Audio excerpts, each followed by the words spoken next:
Hey VC, what's up? It's me, Mitch, coming at you with a new video, with a new topic to discuss, at least here for me on my channel. As some of you might notice or have known from my previous video, I recently went to visit Billy Hurst in St. Louis, and him and I were talking a lot about how my listening habits have changed in 2019 and going here into 2020. I think I'm going to definitely continue on the same trend. And the reason my habits have changed is because I started listening to a little format known as Super Audio CD, SACD for short, you know. So anyway, SACD, like I said, stands for Super Audio CD. And I'm not super into like the digital jargon, or even, I guess I should say, like the nomenclature behind a lot of digital formats. All I know is that depending on who you're talking to, there's just, tens of more times information available on a Super Audio CD as compared to a traditional Redbook CD. And so I kind of hunted around out of curiosity for an SACD player because I was gifted last year a Mobile Fidelity Sound Labs Super Audio CD copy of Supertramp's Breakfast in America. And all of Mobile Fidelity, and I know Analog Productions, and most all manufacturers of Super Audio CDs at this point are putting out hybrid SACDs, which means there's a Super Audio CD layer, there's a regular CD layer. And so even the Redbook CD layer sounded really good on my CD player, and so I wanted to pick up an SACD player and get the full experience. It took me a few months last year to find an SACD player that honestly I could afford. A lot of the Blu-ray capable current manufacturer SACD players are going for, $500 for a decent one on up to his, its audio equipment. So as much as you'd want to spend. And I really wasn't trying to allocate that much of my, music collecting money towards a new piece of gear at this point. So I waited around a while and I found a really nice DVD era transport that does play SACDs as well. It's a Denon, so I think it's the second from the top of the line that they had in 2008. So it's fairly old, but it's got a pure direct mode, so you can kind of push a button and shut down all of the circuitry in the unit that doesn't have to do with just direct audio signal. And so, like I said, it's really been changing the way I listen to music, just because, it's a CD, so it's dead quiet on the noise floor. You don't have to get up to switch the record over. You can skip around if you want to. You can make a program and kind of choose your favorite tracks off the album and make a little playlist. And honestly, guys, the SACDs that I have in my collection they're wonderful. They sound great. I've got the ones that I've acquired so far here next to me. I'm going to show you guys in a second.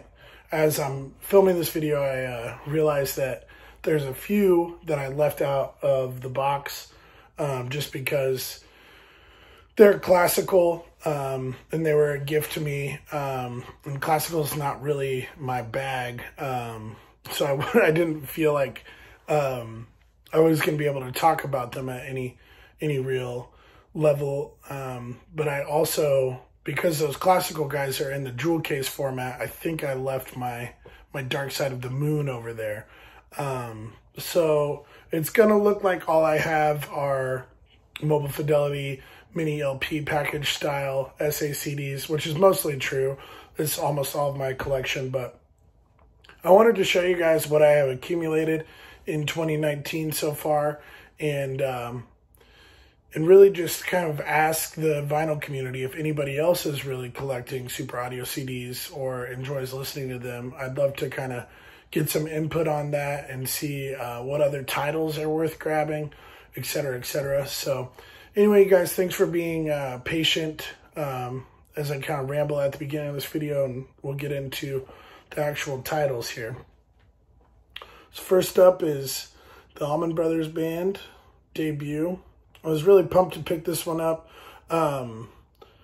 As you guys know, Mobile Fidelity has been doing the gold stamp kind of numbering system on the back. So a lot of the ones that I picked up this year, I was just fortunate enough to get some really low numbers. I think you can see that there. That one's 89. Next up is, of course, Live at Fillmore East. This one's not so low number. It's 2900. That one's a silver label instead of an original master recording. Which the vinyl pressings are a little less expensive when they're silver label because they don't do the 200 gram vinyl, but SACDs seem to cost the same. There's Allman Brothers Eat a Peach. Shout out to Melinda Murphy. I know this is one of your favorite albums. That's number 79.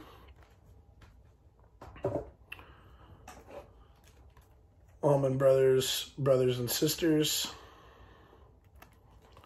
Try to get through these pretty quick, you guys. I got quite a few of them. This is the band, The Last Waltz. This is in kind of a box format. Can't remember if this one was a low number or not. Try to get it out for you guys real quick if I can muster that. Might not be able to. It's in there pretty tight. There we go. So this one's sort of low. 888. I really like the packaging that they did on this slipcase. It's really nice. Then we've got The Captain and Me by the Doobie Brothers. This one is not a low number. This is like 5635. I think it's really funny that I get pumped when I get like a low number on a CD. There's no like, you know, they're not doing stampers, so it's not like, oh man, I got like an early run on that stamper. There's more information on this pressing than maybe some later on down the line. All the CDs sound the same, so the gold stamp number on the back is just a marketing gimmick, and it definitely works on me. We've got Bob Dylan's debut here. This is the original mono. I've got quite a few Bob Dylan titles, and when I could, I tried to stick to getting the mono. This bad boy is 446. I think the yeah, both of those are strictly limited to 3,000. I think all of the Bob Dylan monos, there's times they are changing. It's 432. I think they're all limited to 3,000. This one's 958. Bringing it all back home.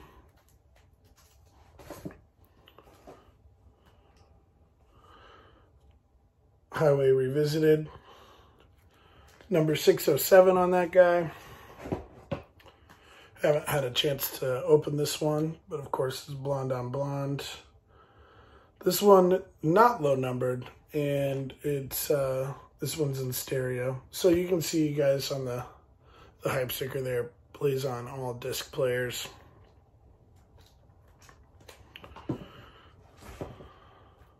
John Wesley Harding, mono. This one's number 476. We got Nashville Skyline. This one is 490. Like I said, I tried to get all of the early Dylan. I obviously skipped Which one did I skip? Another Side of Bob Dylan. So for whatever reason I missed that one. I'll have to pick it up. Here's New Morning. And Blood on the Tracks. And last of the Dylan stuff. We've got, sorry guys. We've got Bob Dylan and the Band Basement Tapes. Nice low number of 96. And Bob Dylan's Greatest Hits. Got some, this one's all backwards and upside down. Got some Grateful Dead, Working Man's Dead.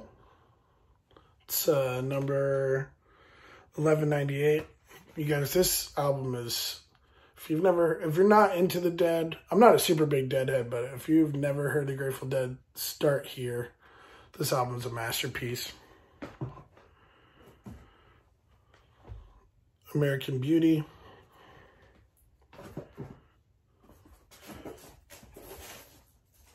Got, sorry you guys, moving some stuff around. Got Blues for Allah here. Blues for Allah, and just double checking. So Working Man's Dead and American Beauty are not strictly limited, but Blues for Allah is limited to 2,500, and so is this one, which of course is from Mars Hotel. Haven't had a chance to crack this one open yet, but it did get a really nice low number of 234. Dire Straits self-titled. The funny thing about these Dire Straits titles is it doesn't say special limited edition on some of them. It just says special edition. So like this one, Brothers in Arms, obviously super popular title. Mine number is 11,221. So they're making a lot of these guys compared to those 2,500 or 3,000 limited pressings. And of course, making movies. Then we've got Daryl Hall and John Oates, Rock and Soul Part 1. This sounds really good.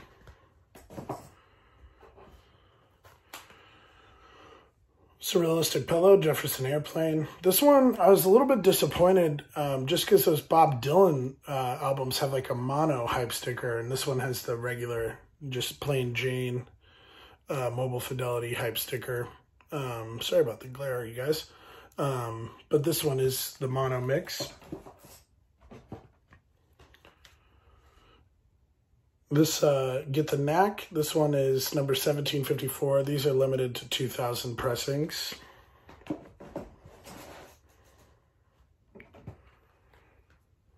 Pretenders self-titled.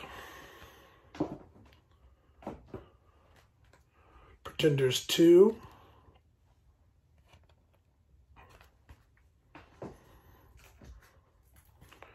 Pretenders Learning to Crawl.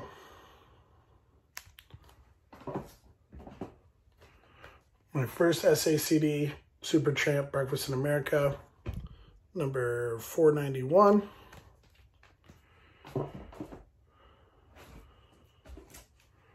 Then we have Stevie Ray Vaughan and Double Trouble. It's obviously Texas Flood. We've got In Step. Another low number there, that's number 80. Soul to Soul. So I still need Couldn't Stand the Weather and The Sky is Crying. So if you guys have copies of that in nice condition, or you know where to get them new, just holler at me. I'd be glad to trade or purchase them from you guys. So Weezer's Blue Album. It's number 785. And then last but not least, we've got Bill Withers' greatest hits. So anyway, guys, that's my somewhat modest Super Audio CD collection so far. I'm really pumped to be able to add that many Super Audio CDs to my collection in 2019. Look forward to adding more in 2020. If you guys are listening to Super Audio CDs or have any comments or questions to make, just leave them down below. I appreciate everybody taking time to comment and watch. And thanks so much, VC, for taking the time to watch. We'll see you soon.